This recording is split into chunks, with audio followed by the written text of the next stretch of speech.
The wind was a blade, honed on the peaks and sweeping down the mountain with merciless intent.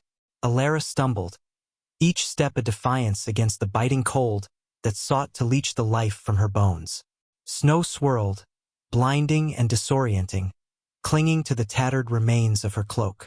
Hunger was a gnawing emptiness, a secondary pain to the cold and the raw terror that had driven her, relentless, for days. She had fled through darkness and unforgiving terrain, seeking only oblivion or, failing that, a refuge the shadows she outran could not penetrate. The world was a vast, white sheet of indifference. She saw the faint plume of smoke against the gray sky first, a fragile sign of human life in this desolate expanse. Hope, a dangerous ember, flickered in her frozen chest. Stumbling towards it, she measured her dwindling strength against the impossible distance. The cabin emerged from the swirling snow like a hunched, ancient creature of the mountainside.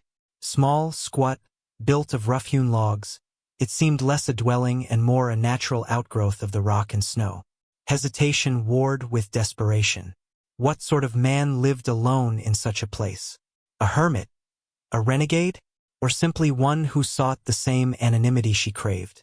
The cold answered for her, a brutal push demanding action. She reached the rough-hewn door, her numb fingers fumbling against the frozen wood. Raising a fist that felt alien and heavy, she knocked. Once, twice, a soft, scraping sound from within, then silence. Fear clenched her throat. Had he heard? Was he refusing? She slumped against the frame, vision blurring. The door opened inward slowly, reluctantly.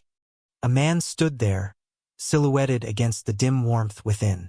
Tall, broad-shouldered, his face obscured by shadow and a thick, unkempt beard. He didn't speak. He simply regarded her, a frozen, spectral figure on his doorstep. She couldn't read his expression. He was an enigma carved from the wilderness. "Please," she whispered, the sound hoarse and alien. "I need refuge." It was all she could manage, a plea stripped bare of dignity or explanation. His gaze seemed to pierce the blizzard, studying her with unnerving stillness. The silence stretched, taut and heavy.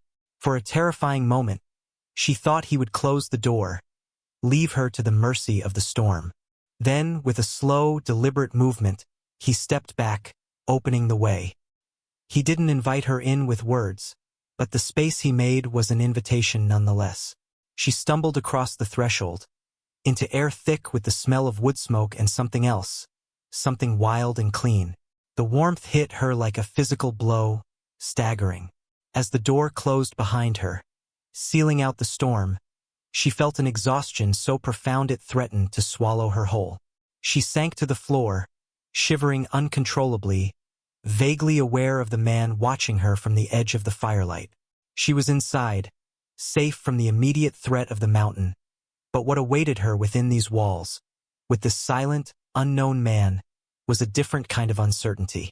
Her past felt like a weight dragging her down, even here, in this remote sanctuary. Days blurred into a quiet rhythm dictated by the man's routines and the demands of the wilderness. He was Silas. She learned his name through observation, the sound of him muttering it once to a stubborn fire. He spoke little to her, offering food, dried meat, hardtack, weak tea with a quiet nod, mending a torn seam on her cloak with surprising skill and patience.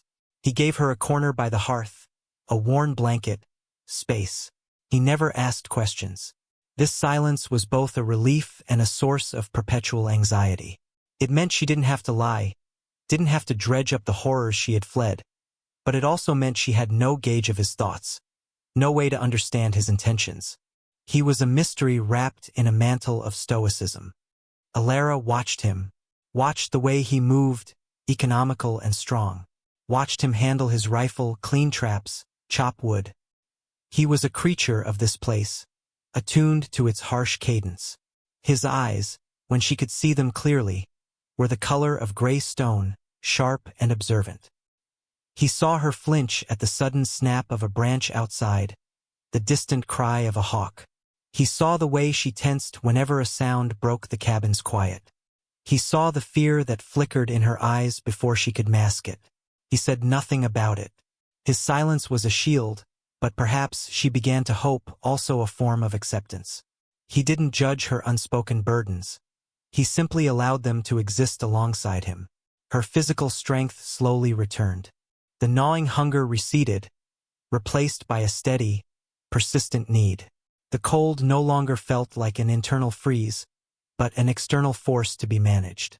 With returning strength came a resurgence of the fear she had outrun.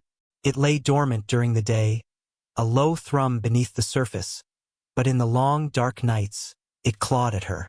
She saw faces in the firelight, heard phantom sounds outside. The men she had escaped, the judgment, the potential consequences of what she knew. They were always there, waiting.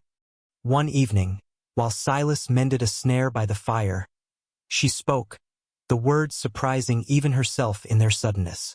"Thank you," she said, her voice still quiet, hesitant. He paused, his hand still, but didn't look up immediately. He simply nodded, a small inclination of his head.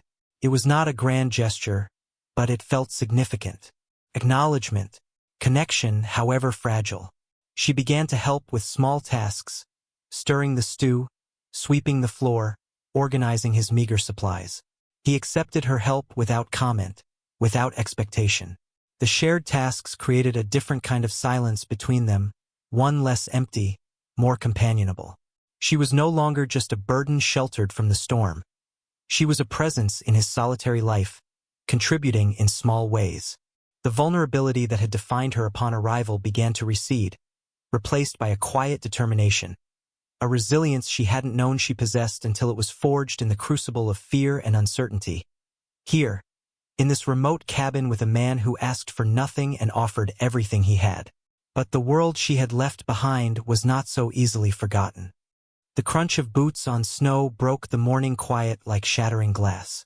Alara froze, her hand hovering over the sputtering fire. 3 sets of footsteps, heavy and deliberate, approaching the cabin. Silas, who had been outside checking his traps, appeared in the doorway, his face grim, his eyes locked on hers. He didn't need to speak. The message was clear. They had found her. A cold dread, sharp and absolute, seized her. Her past had not only caught up, it had tracked her to this isolated haven, threatening to shatter the fragile peace she had found. Silas moved with quiet urgency, securing the door, checking the single small window. He retrieved his rifle from its pegs above the hearth, handling it with familiar ease. He looked at her then, his gray eyes steady. "Stay back," he murmured, the first direct instruction he had given her that wasn't related to basic needs. It was not a question of protection as a favor, but a statement of intent. The knocking came then, loud and demanding, echoing through the small cabin. "Open up. We know you're in there," a gruff voice called out. Alara's heart hammered against her ribs, a frantic bird trapped in a cage. She retreated to the corner, her body trembling, but her eyes fixed on Silas.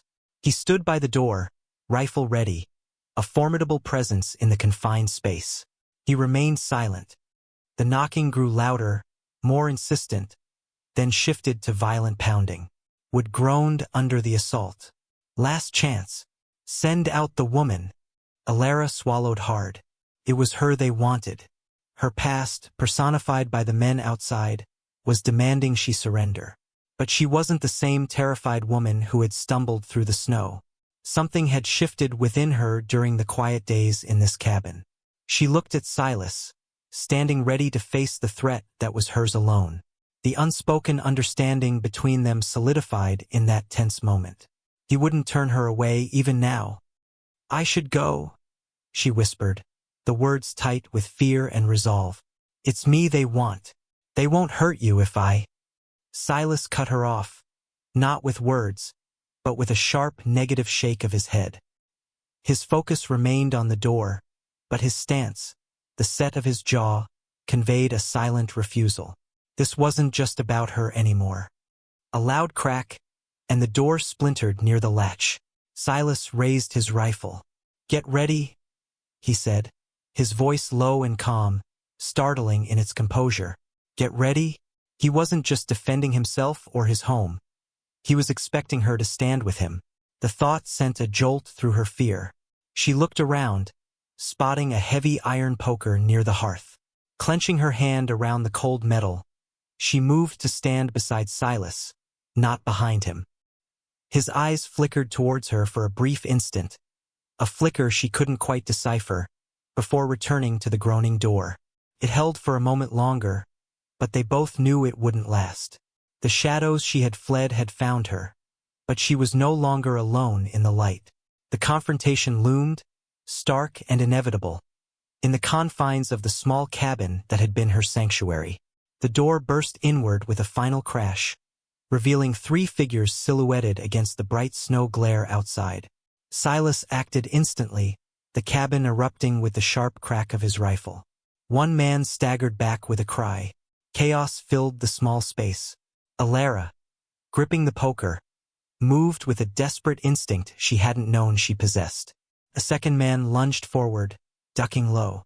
Silas engaged the third, a brutal, silent struggle unfolding near the broken doorway. The man who had staggered was recovering, drawing a sidearm. Alara swung the poker wildly, a desperate, clumsy blow that connected with his arm, making him cry out and drop the weapon into the snow outside. He turned on her, enraged. Silas, locked in a struggle, couldn't reach her. The man advanced, his face contorted with malice. Fear, cold and sharp, threatened to paralyze Alara again. But then she saw Silas's eyes on her, a silent demand for resilience. She raised the poker not just in defense, but with a newfound resolve. The man lunged. Alara sidestepped clumsily but effectively, bringing the heavy iron down with all her strength on his shoulder as he passed. He roared in pain, stumbling, giving Silas the opening he needed to end his own struggle with a swift, decisive move. The cabin fell silent again, save for the harsh sounds of injured men outside and their own ragged breathing. Silas stood in the shattered doorway, watching the remaining 2 men retreat, half dragging their wounded companion back into the storm. He didn't pursue. The message had been delivered. He turned back to Alara, his gaze sweeping over her, assessing. She still clutched the poker, her knuckles white, her body trembling with the aftershocks of terror and adrenaline. There was a cut on her cheek, bleeding sluggishly, and her breath hitched in her throat. He didn't ask if she was all right. He simply took the poker from her trembling hand, his touch gentle. Then, he went to tend to the splintered door, his movements deliberate, practical. Alara sank onto the hearth again, the energy draining out of her. The threat had been external, violent, but facing it had forced something internal to break open. The dam of fear and denial had cracked. Later, after they had bandaged wounds, Silas had taken a blow to the head. She had several bruises, and patched the door as best they could. A quiet settled between them, different from the previous silences. It was weighted with shared danger, shared survival. They were looking for me, she said, her voice low, finally giving voice to the shadow that had haunted her. Silas merely nodded, stoking the fire. He didn't demand details, didn't pry. But the simple acknowledgement, free of judgment or demand, felt like a release. She didn't tell him everything, not the full, complex tapestry of betrayal and desperation that had led her to his door, but she told him enough for him to understand the nature of the darkness she carried. He listened, his gaze steady on the flames, offering no platitudes, no easy comfort. His presence was comfort enough. He didn't offer to solve her past, but in standing with her against its violent manifestation, he had offered her something profound. A shared present, a foundation built on necessity that had hardened into trust. The haunting wasn't over. The men who had come would likely return, or others would come in their stead. Her past was not a ghost to be dispelled but a scar she would carry. Yet, looking at Silas, at the quiet strength in his weary face, at the simple, unwavering fact of his presence beside her, Alara knew she would not face it alone anymore. The resilient spirit that had driven her through the storm had found an anchor not in isolation, but in connection. She had come seeking refuge, a place to hide. She had found, instead, a partnership, a place to stand. The mountain outside remained harsh, the future uncertain, but within the small cabin, warmed by the fire and the quiet understanding between them, there was a kernel of hope, forged in shared hardship, as strong and enduring as the ancient stone of the peaks themselves. She was no longer just Alara, the girl seeking refuge, but Alara, the woman who had found the strength to face her past, standing shoulder to shoulder with the silent man of the mountain.